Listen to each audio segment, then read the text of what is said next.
Assalamualaikum warahmatullahi wabarakatuh. Halo anak-anak yang hebat. Hari ini, kita akan belajar pembelajaran kelas 6, tema 2, subtema 1, pembelajaran yang ke-6. Sebelum belajar pastikan kalian sudah membantu orang tua, dan membaca doa, semoga ilmu yang kita dapatkan hari ini menjadi ilmu yang bermanfaat bagi kita semua. Amin ya robbal alamin.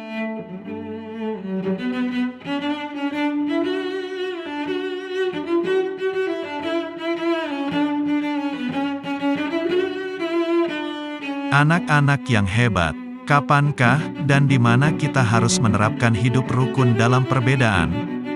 Tentunya setiap saat dan di mana saja kita harus menerapkan hidup rukun dalam perbedaan. Bisakah kita menerapkannya saat berolahraga? Tentunya bisa, karena hidup rukun dalam perbedaan itu bisa dilakukan di mana saja, kapan saja, dan saat kita berkegiatan apa saja. Jadi saat berolahraga pun kita bisa menerapkannya, karena bermain dalam berolahraga membutuhkan persatuan, agar kita dapat mencapai tujuan yang diharapkan. Anak-anak yang hebat, selain dalam berolahraga, hidup rukun juga dapat kita lakukan saat kita ditunjuk sebagai petugas pengibar bendera oleh guru kita. Karena menjadi petugas pengibar bendera tidaklah mudah. Tugas tersebut adalah tugas tim yang terdiri dari beberapa orang, dan membutuhkan kerjasama yang baik. Setiap anggota harus memahami anggota lain, sehingga upacara dapat berjalan dengan hikmat. Menjadi pengibar bendera sangatlah mulia. Pernahkah kalian menjadi petugas pengibar bendera? Bagaimana perasaan kalian waktu menjadi petugas? Pasti ada rasa deg-degan, takut kalau kita salah. Bapak dulu juga pernah seperti itu. Anak-anak yang hebat, memang menjadi petugas pengibar bendera itu rasanya deg-degan, tapi kita akan merasa bangga bisa menjadi petugas pengibar bendera merah putih. Karena tidak semua orang dapat melakukannya. Nah, anak-anak yang hebat, kamu tahu tidak siapa pengibar sangsaka merah putih pertama kali waktu Indonesia dinyatakan merdeka? Untuk lebih jelasnya mari baca teks yang berjudul Pengibar Sangsaka Merah Putih pada buku siswa kalian halaman 40-41. Pengibar Sangsaka Merah Putih. Peristiwa proklamasi kemerdekaan melibatkan banyak pihak. Salah satunya adalah mereka yang mengibarkan sangsaka merah putih. Berkibarnya bendera merah putih menegaskan berdirinya negara Indonesia yang merdeka dan berdaulat. Abdul Latif Hendraningrat adalah salah satu pengibar bendera pada tanggal 17 Agustus tahun 1945 di Pegangsaan Timur, Jakarta. Ia adalah lulusan Sekolah Tinggi Hukum. Saat menjadi mahasiswa, ia mengajar bahasa Inggris di beberapa sekolah menengah swasta, seperti yang dikelola oleh Muhammadiyah dan perguruan rakyat. Ia juga ditugaskan ke New York untuk memimpin rombongan tari. Abdul Latif Hendraningrat pernah menjadi pasukan pembela tanah air atau PETA, dan ikut dalam berbagai pertempuran. Ia pernah menjabat komandan komando kota ketika Belanda menyerbu Yogyakarta pada tahun 1948. Kemudian ia ditunjuk sebagai atase militer RI untuk Filipina pada tahun 1952, lalu dipindahkan ke Washington hingga tahun 1956.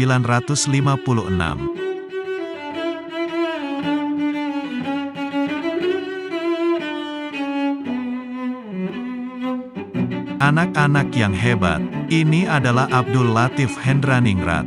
Betapa dia sangat berjasa untuk bangsa Indonesia.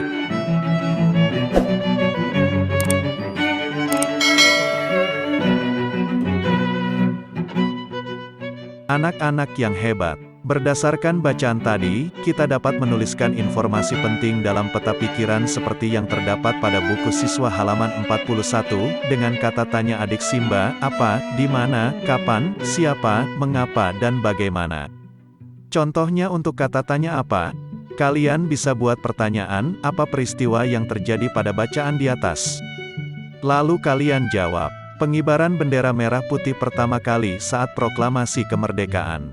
Untuk kata tanya mengapa, Kalian bisa buat dulu pertanyaannya, mengapa pengibaran bendera merah putih sangat penting? Kalian bisa jawab, karena menegaskan berdirinya negara Indonesia yang merdeka dan berdaulat. Selanjutnya, untuk kata tanya siapa, kalian bisa buat pertanyaan, siapa pengibar bendera merah putih saat proklamasi kemerdekaan? Kalian bisa jawab, Latif dan Suhud adalah orang yang mengibarkan bendera merah putih pertama kali, saat proklamasi. Untuk kata tanya kapan? Kalian bisa buat pertanyaan, kapan Abdul Latif Hendraningrat menjadi Komandan Keamanan Kota? Beliau pernah menjadi Komandan Keamanan Kota, ketika Belanda menyerbu kota Yogyakarta pada tahun 1948. Untuk pertanyaan di mana, kalian bisa buat pertanyaan, di mana Abdul Latif Hendraningrat ditunjuk sebagai Atase Militer Republik Indonesia. Kalian bisa tuliskan jawabannya, Abdul Latif Hendraningrat pernah bertugas sebagai Atase Militer Republik Indonesia di Filipina pada tahun 1952, dan dipindahkan ke Washington hingga tahun 1956. Dan yang terakhir, untuk kata tanya bagaimana? Kalian bisa buat pertanyaan, bagaimana sepak terjang Abdul Latif Hendraningrat saat masih menjadi mahasiswa?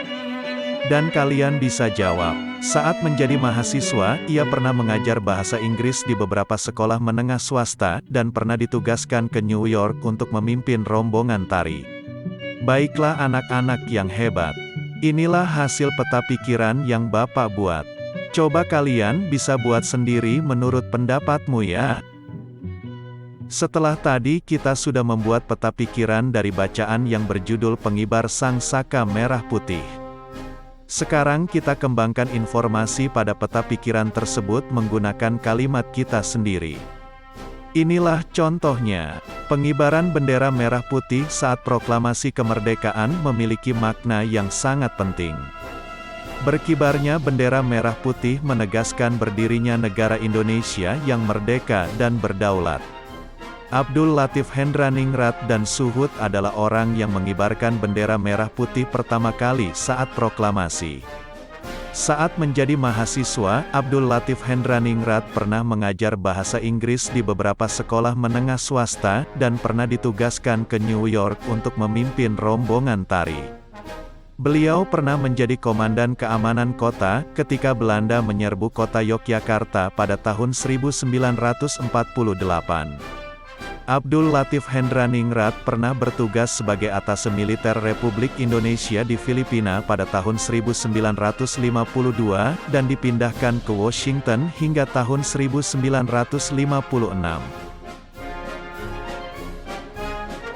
Anak-anak yang hebat, ini adalah Abdul Latif Hendraningrat. Betapa dia sangat berjasa untuk bangsa Indonesia.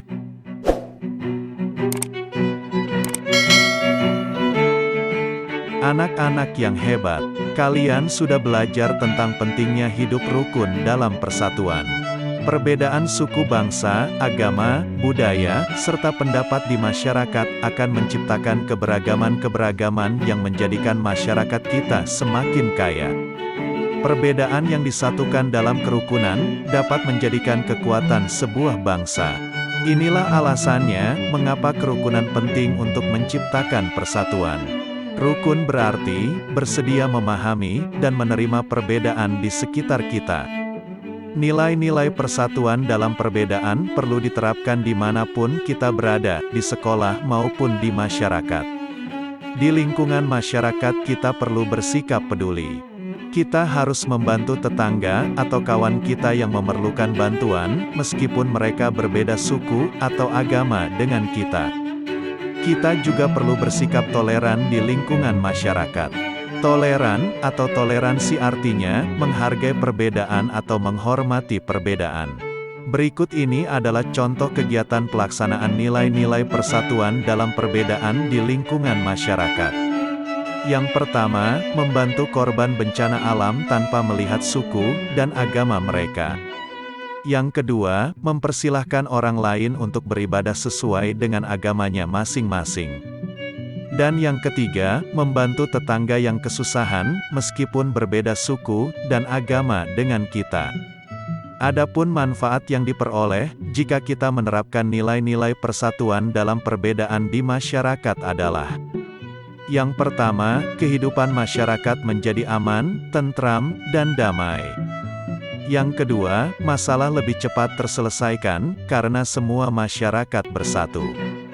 Dan yang ketiga, lebih banyak pendapat yang disampaikan ketika bermusyawarah.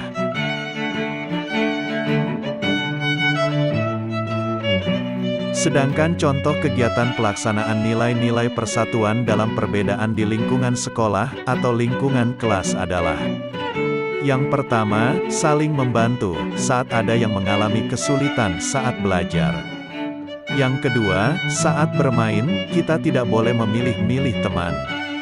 Yang ketiga, bekerja sama saat melaksanakan piket kelas. Dan masih banyak lagi. Adapun manfaat yang diperoleh, jika kita menerapkan nilai-nilai persatuan dalam perbedaan di lingkungan sekolah atau kelas adalah: yang pertama, ikatan persahabatan menjadi lebih erat. Yang kedua, persatuan dan kesatuan menjadi lebih kuat sehingga tidak ada perselisihan antar teman. Dan yang ketiga, belajar menjadi nyaman dan tentram.